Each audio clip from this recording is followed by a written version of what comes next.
Good morning. I'm Tina Mayer, our worship associate for today, and this is Dan Cater. Welcome back from last week. And that was not Malaguena by Ernesto Lecona. We've mixed up the order of services music today. That was Elton John's "Can You Feel the Love Tonight?" So, just in case you didn't know. Please rise in body or spirit and join me in singing our opening hymn, number 139, Wonder Shall the World Shall Witness, in our gray hymnal. I don't think we're familiar with this one, so Dan is going to play it through once, and then we'll start.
Good morning.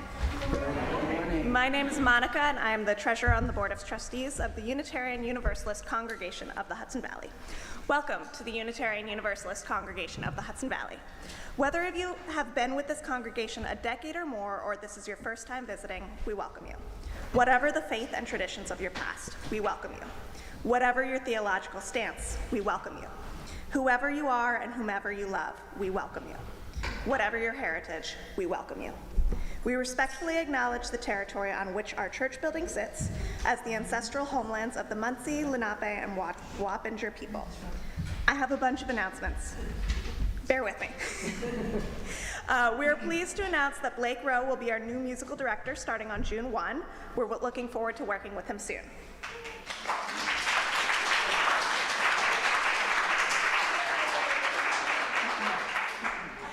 There will be a town hall meeting next Sunday to review the budget for next year. Please come and ask any questions you have about the budget before our annual meeting on June 11. I will get the budget to Rita shortly. The UUCHV boutique is closed for the summer. If you have items in the boutique to sell, please pick them up before the end of June. UUCHV is participating in Pride in Yorktown on Saturday, and we're pulling together a contingent for the New York City March on June 25th. So see Margie. Slow down a little bit. Sorry, thank you. See Margie if you're interested in joining any of our Pride activities. Our summer services begin on June 25th. We are delighted to once again share the pulpit with First Unitarian Society of Westchester. Our services will be available at 10 a.m. to both our congregation and FUSW in person and via streaming on June 25th, July 9th, July 23rd, August 6th, August 20th, and September 3rd. FUSW services will be available to UUCHV in person at 10 a.m. at the chapel at South Presbyterian Church at 343 Broadway in Dobbs Ferry and via Zoom on July 2, July 16, July 30, August 13, and August 27. Our building will be closed on those Sundays, and the details will always be in our e-news and our live streaming reminder email on Saturdays. That's it. For the most up-to-date information on these topics and others, please refer to our weekly e-newsletter and check our website frequently. And please join us for conversation after the service. If you're present in the sanctuary, you can come to the fellowship hall. If you're watching the live stream, the link for the Zoom coffee hour can be found in the Saturday reminder in your email. If you're just recently joining us and would like to receive our weekly e-news, please email us at uucroton@gmail.com with your name, and we'll make sure you're added to our e-news list. Please remember to silence your cell phones at this time. And once again, we welcome you to the Unitarian Universalist Congregation of the Hudson Valley.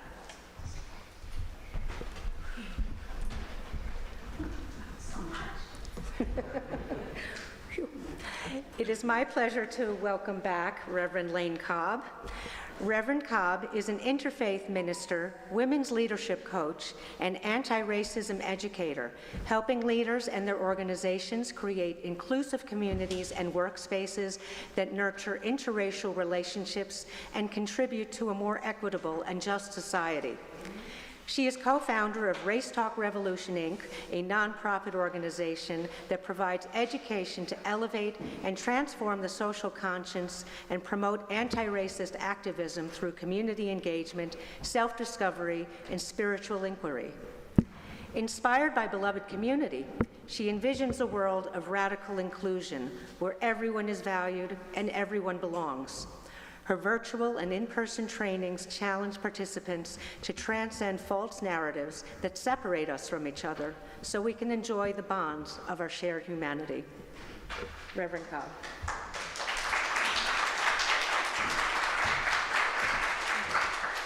Thank you, Tina. Thank you, everyone. Good morning. Thank you for having me back. It's always such a pleasure and an honor to come before you, and I mean that. So let us be invoked. Great Spirit, we thank you for this gathering. As we come again to lift each other up and to help each other grow in mind, body, and spirit, we thank you for bringing us safely into this sacred place of beauty and wonder. With gratitude, we bring our whole selves to worship this morning. May our souls be anchored by an ever-expanding realm of good. May our bodies resonate at the frequency of wholeness. And may our hearts bend to the will of unconditional divine love. Amen. And now, will we have a bell ringing today? We will.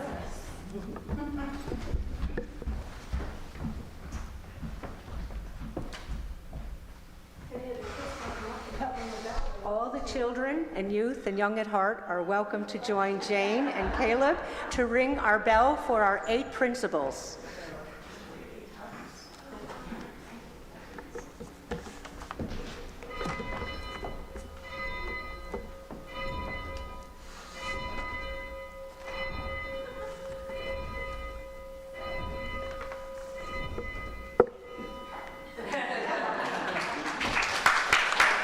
One for good luck.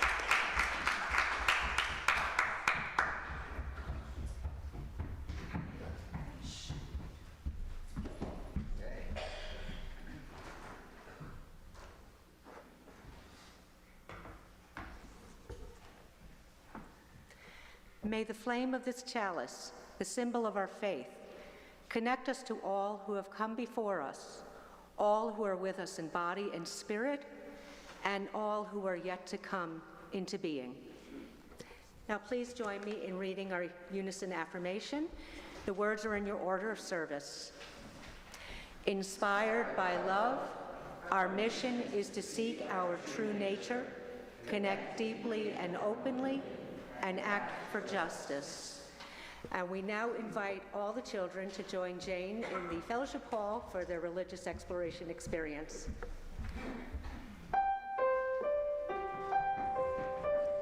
Go now in peace, go now in peace. May the spirit of love surround you everywhere, everywhere. Go now in peace, go now in peace. May the spirit of love surround you everywhere, everywhere you may go. Please rise in body or spirit and join us in singing our second hymn in your gray hymnal, Our World is One World. 134.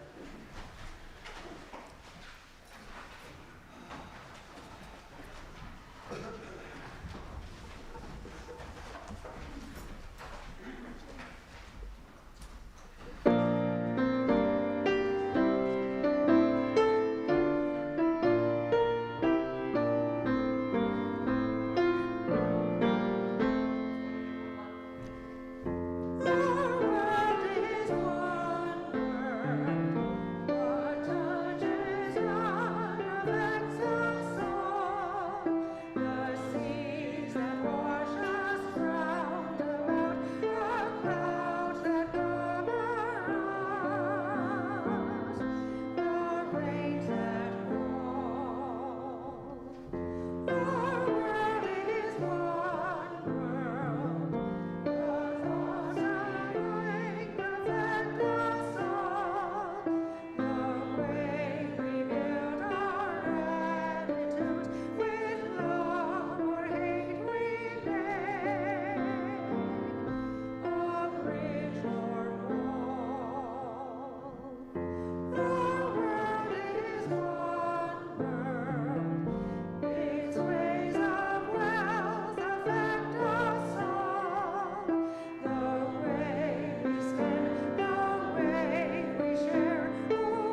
Let us now bear witness to the joys and sorrows experienced in our community.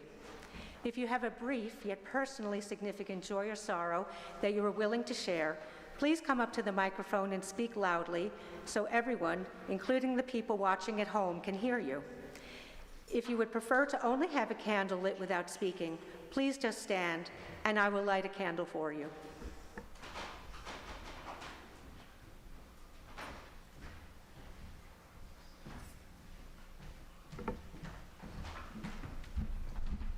Hello, my name is Terry, and this has been a very joyful week for us.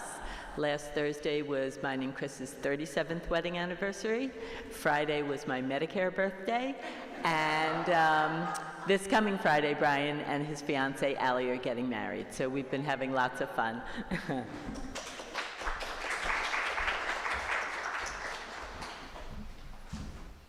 Hi, my name's Caroline. Yesterday would have been my late husband's 88th birthday, and it reminded me that we were married here in this church in 1977 when everybody was facing the other way and the podium was a little short and we had concrete blocks. Anyway, and my mother threw a party for us, you know, at the wedding. And my father was a little, Lee and Florence Culpepper, founding members. My father was a little disgruntled about how many people were going to come, and so when she stood up and said, we're having this gathering, and you know, anybody who would like to come, it's going to be very informal, only about 500 people, my father muttered. So anyway, it brought back a lot of very pleasant memories. He supplied the only music at the party. He sang 1914, Irving Berlin, I Want to Go Back to Michigan.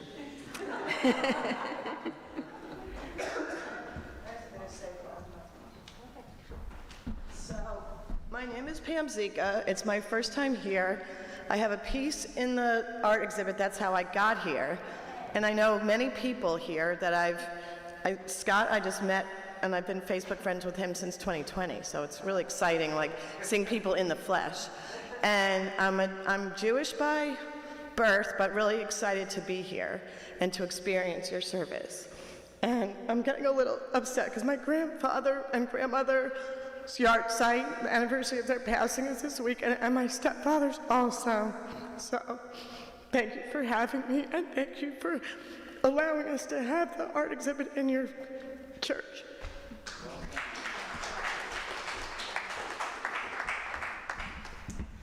Hi, I'm Susie, and this actually follows along perfectly. I heard that yesterday at our the gallery opening, that our upper parking lot was full.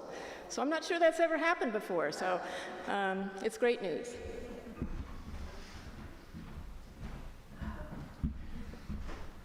Hey everybody, I'm Scott. I just want to share a joy. My wife and I celebrated our 25th wedding anniversary the other day. And a quick sorrow and just a request for prayer. One of my oldest friends, my college friend Bill, his wife is stage 4, and it's getting critical, and the next couple of weeks are going to tell the story. So her name is Ileana. Please keep her in your prayers. Thanks. Hi, Monica. I am deeply tired. I just spent 2 days helping a friend move into my home, and so I'm like deeply joyful that I can house her, and she's about to go off on a journey to California for a few months to do some travel nursing, so I'm wishing her a good hospital and great colleagues.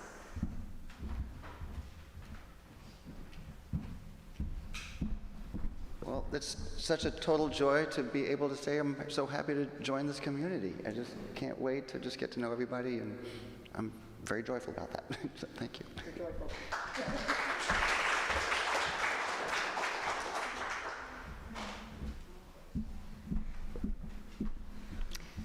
Hello, I'm Pat Krugman. The end of May has a lot of things that are intense. Today would have been my dad's 92nd birthday. He didn't even make it to 40. And I would love to have known him as an adult, but that obviously isn't going to happen.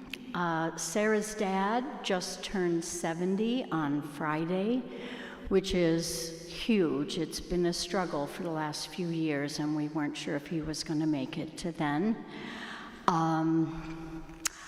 I would like also to send out a prayer for every child who is physically, verbally, emotionally, and sexually abused. It is a terrible thing to try to live with and overcome. The struggle is lifelong. So please, I think wars would stop if children stopped being hurt.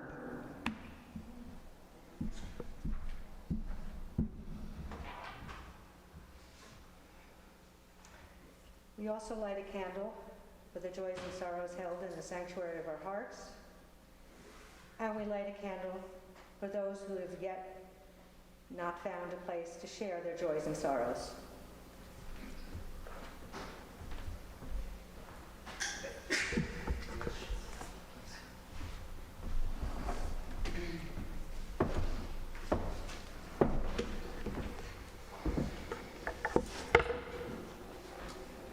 Mahatma Gandhi is quoted as saying, "Unity, to be real, must stand the severest strain without breaking."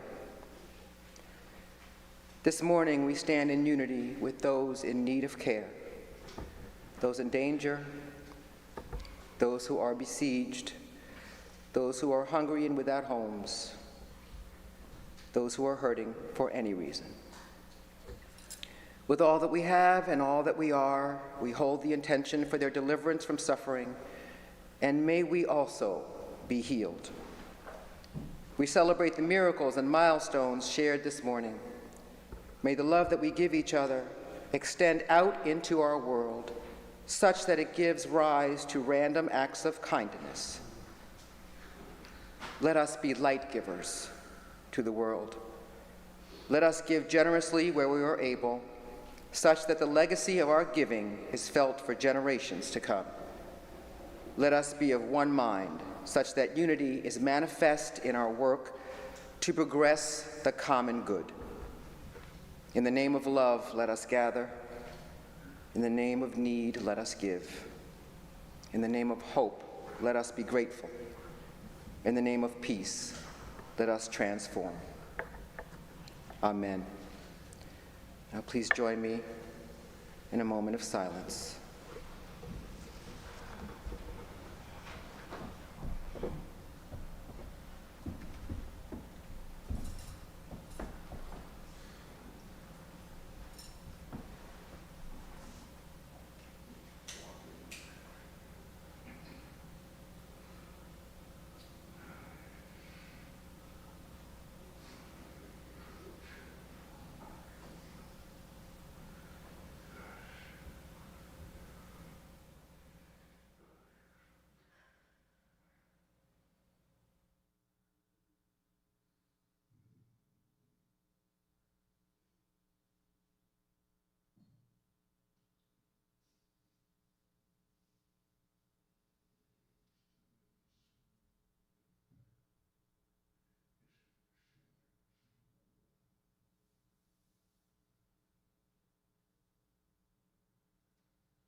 Our reading today comes from Mary Oliver. You can have the other words, chance, luck, coincidence, serendipity. I'll take grace. I don't know what it is exactly, but I'll take it.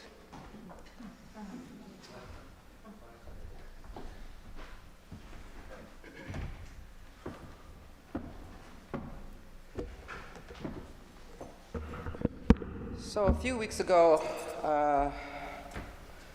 and yesterday in fact, I took a walk along the path through the wooded area that spreads adjacent to the Tarrytown Reservoir. The sun shone brightly that morning, reflected off the water. Swans crisscrossed silently across the lake, while the sparrows flitted from branch to branch. It was one of those mornings. And those particular woods know me very well. They welcome me when I'm there, and they call to me when I am absent for too long. And more than any other place, those particular woods are where I go when I'm feeling anxious or worried about something, when I'm searching for some answers, when I need to find freedom from my life's discomfort or love's disappointment or just about anything that makes me doubt my place in the world. When I need to be held, those woods is where I go to feel forgiveness and confirmation and inspiration and grounding.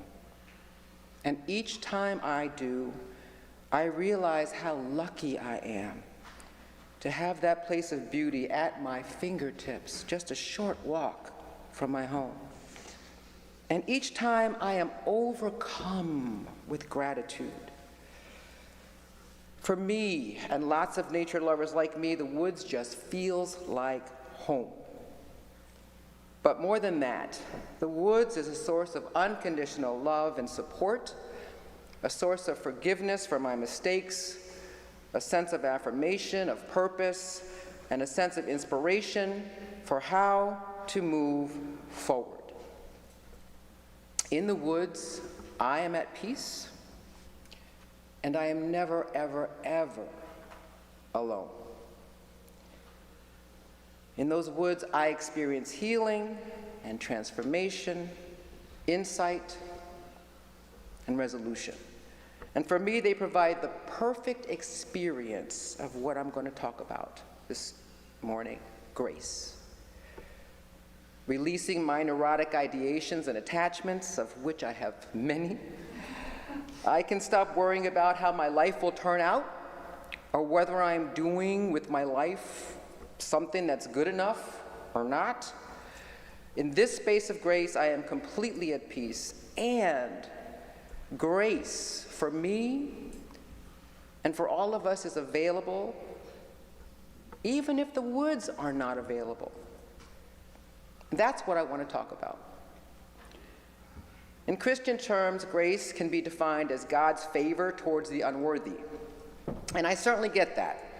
The idea that grace refers to unearned favor is just one way to look at it, but it's not the only way to look at it. In his book, The Shaking of the Foundations, Lutheran theologian and existentialist philosopher Paul Tillich says this: grace strikes us when we are in great pain and restlessness. It strikes us when we walk through the dark valley of a meaningless and empty life. It strikes us when we feel that our separation is deeper than usual because we have violated another life, a life which we loved or from which we are estranged. It strikes us when our disgust for our own being, our indifference, our weakness, our hostility, and our lack of direction and composure have become intolerable to us. It strikes us when, year after year, the longed-for perfection of life does not appear, when the old compulsions reign within us as they have for decades, when despair destroys all joy and courage. Sometimes at that moment, a wave of light breaks into our darkness, and it is as though a voice were saying, "You are accepted. You are accepted. Accepted by that which is greater than you, and the name of which you do not know. Do not ask for the name now, perhaps you will find it later. Do not try to do anything now, perhaps later you will do much. Do not seek for anything, do not perform anything, do not intend anything. Simply accept the fact that you are accepted."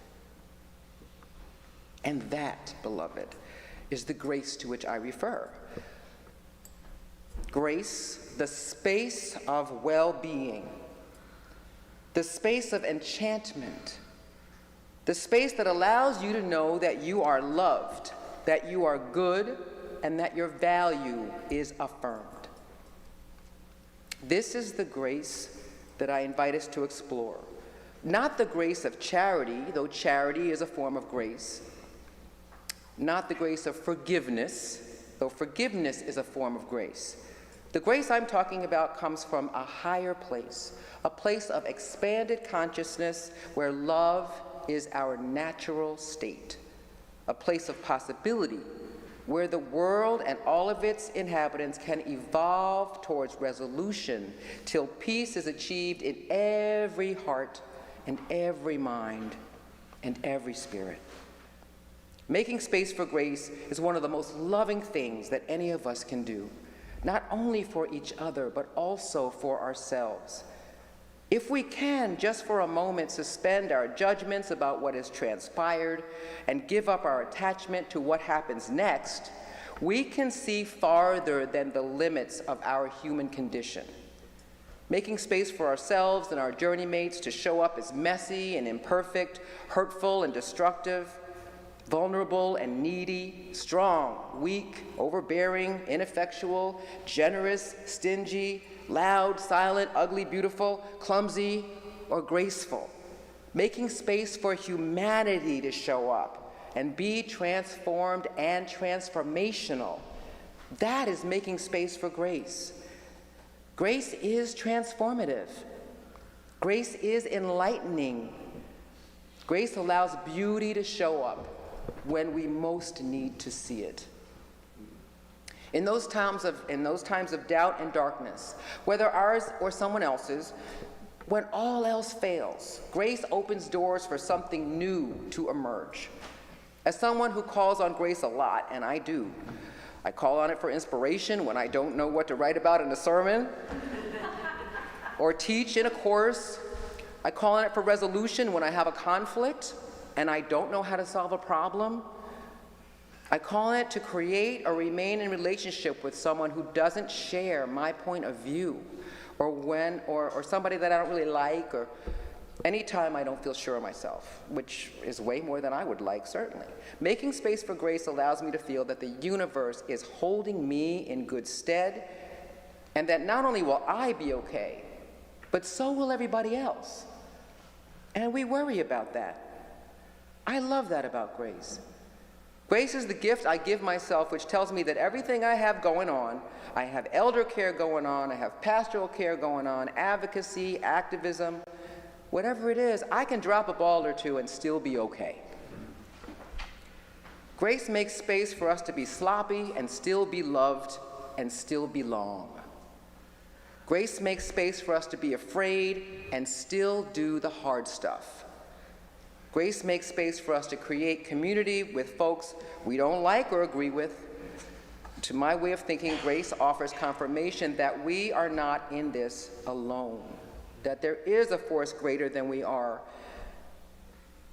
and that force is pulling for our well-being.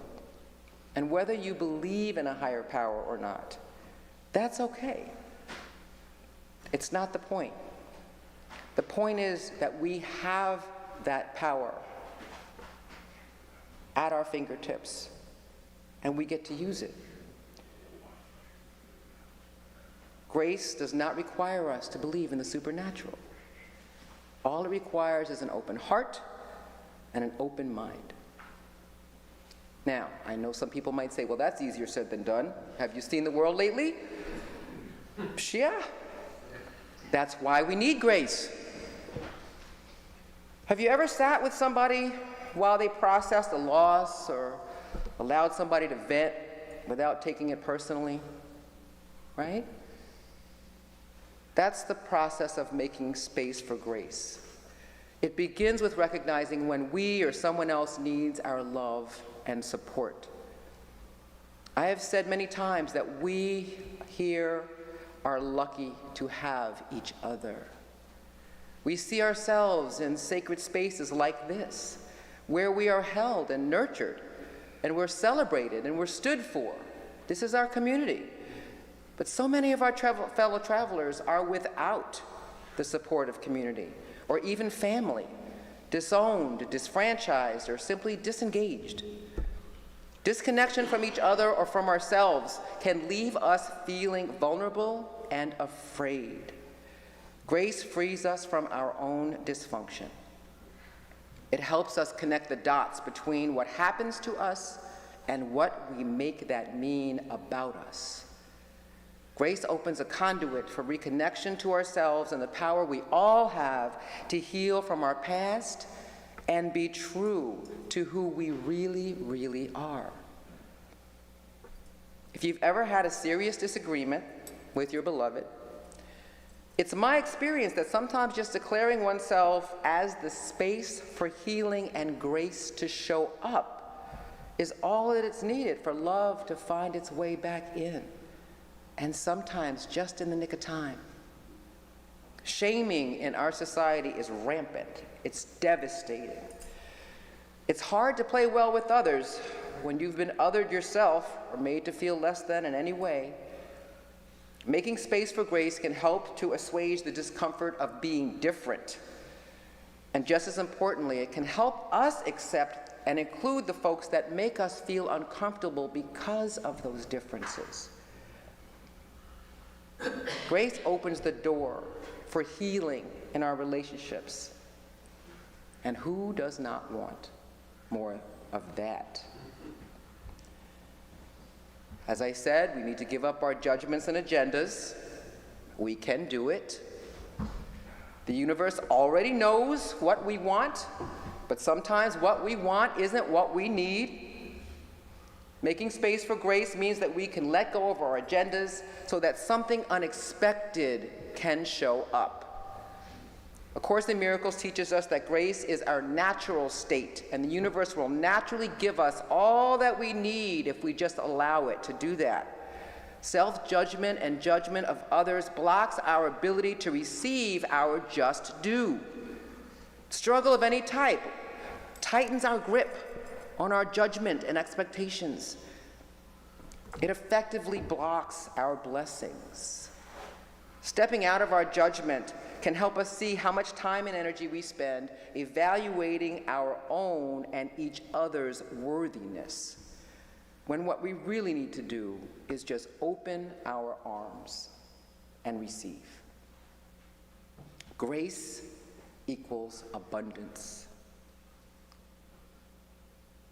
When we allow ourselves and others to experience whatever it is that we need to experience, we get through the upset, because the only way out is through. Through the anger, through the fear, through the pain, through the loss, through the emotional machinations that can ultimately lead us to spiritual growth. Making space for grace allows for relief of suffering, and when we must suffer, for our suffering to lead us to insight and liberation and not further suffering. Often we want to do an end run around suffering, right? We just want to fix it and make it go away. A couple of days ago, I had a conversation with a fellow social justice advocate who I will not name, but I admire her work. She tirelessly helps people navigate racist systems. And in addition to her own natural anger and frustration about the state of things, she shared with me that she often absorbs a lot of the pain and anger of the people that she supports. all people of color, all of them people who fear retaliation if they speak out, all people who continue to experience the trauma of generational and systemic racism. Several days earlier, she had used racially polarizing language to express herself at a meeting that I was leading, and it wasn't the first time. After the meeting, I did some things that felt right at the time, but in hindsight, I might have done differently. I wanted everyone in the meeting to feel safe. She wanted everyone to hear her truth. She called me a people pleaser, among some other things. And of course, she's right. I am, unfortunately, a recovering people pleaser. I want everybody to be happy. And specifically, I want everybody to be happy with me. It's a blind spot. I'm working on it. For the next several days, I sat with my feelings about what had happened, and I wondered whether this relationship was salvageable. Could we work together? Could we find common ground? Could we help each other grow into more effective advocates and better human beings? Could we help each other heal? How to make space for pain, anger, and frustration to show up without causing harm is a common topic among racial justice advocates. Acknowledging its presence is the first step. So I don't know if you've noticed, but when you say yes to the universe, it sends all kinds of things for your growth and development, not all of them pleasant. Making space for grace helps us see those challenges as gifts and not burdens. And if not gifts, at least opportunities. As justice advocates, we hold ourselves out as healers and space holders. Often we absorb the pain and suffering of those we advocate for. Sometimes we find ourselves in conflict with our fellow advocates or in conflict with ourselves when we think we've made a mess. That happens. Grace in the midst of conflict is the catalyst for forward motion. Naming our own brand of baggage and bringing it to the light is essential for our own healing. Extending grace to each other is critical to that process. Extending grace to ourselves is just as important. She and I will likely never see eye to eye, but we both want to see change in the social and political landscape. Extending grace to each other in our conversations allows us to hear each other without being activated and come to resolution without causing further harm. Open hearts, open minds. Grace makes space for finding common ground. So the last thing I'll say is practice, practice, practice. The world will give us something daily to fear and to worry about. Multiple times a day, multiple times a day. As peacemakers, educators, justice warriors, and lovers of humanity, we have to find time to love ourselves just as we are and forgive ourselves for when we don't get it all done or we don't get it all right. Making space for grace can be life-altering, and it should be, if I may say should, a self-care ritual, especially for recovering people pleasers. Author Anne Lamott says, "I do not at all understand the mystery of grace, only that it meets us where we are, but does not leave us where it found us." She also says, "Everything will work again if you unplug it for a few minutes, including yourself." So the next time you're feeling challenged or disconnected or tired or just plain human, take a breath, take a break, take a walk, just take a pause, and make space for grace. Please rise and body your spirit for singing of our hymn number 131, Love Will Guide Us.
Each week, we make an offering from the bounty we are blessed to enjoy.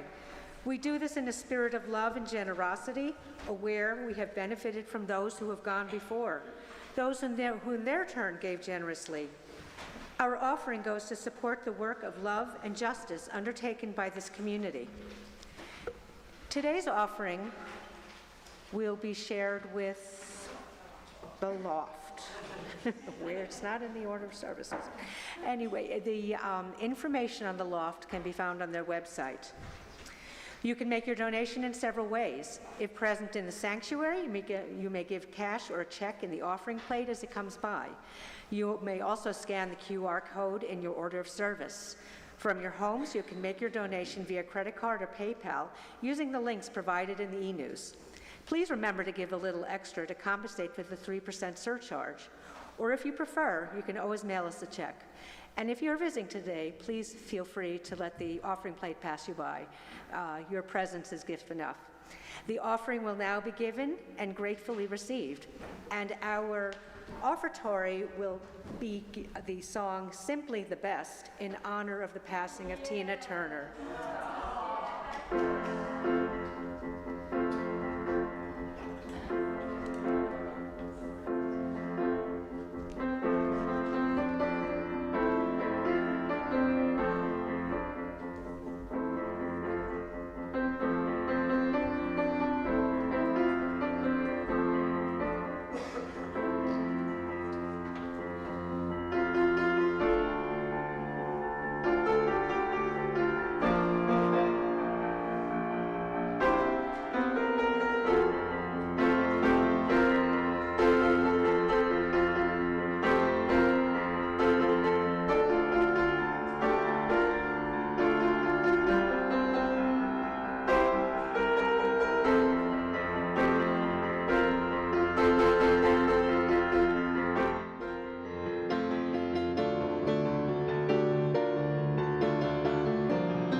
The dedication of the offering. The words are in your order of service. May these gifts and the work of our hands and hearts give power to all we stand for as a community of faith. We will now extinguish the chalice. Please join me in extinguishing the chalice. The words are found in your order of service. We extinguish the flame, but not the light of truth, the warmth of community, or the fire of commitment. These we carry in our hearts until we are together again.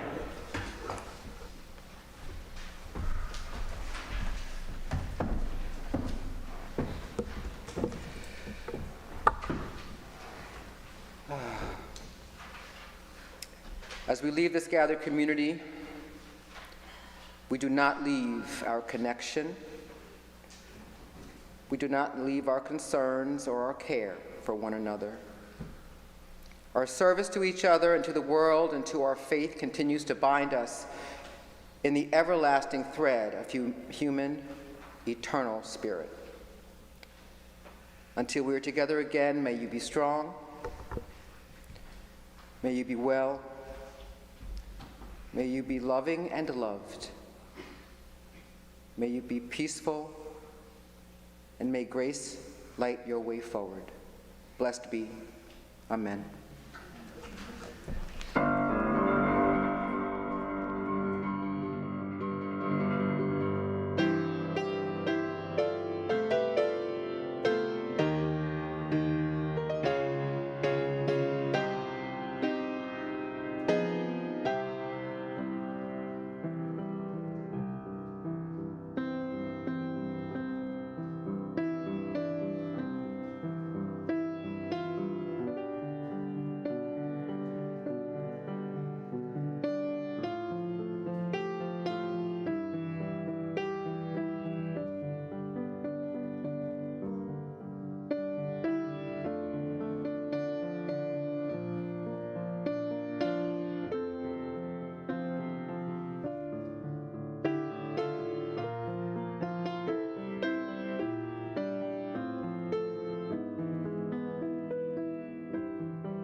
Thank you so much. Thank you so much.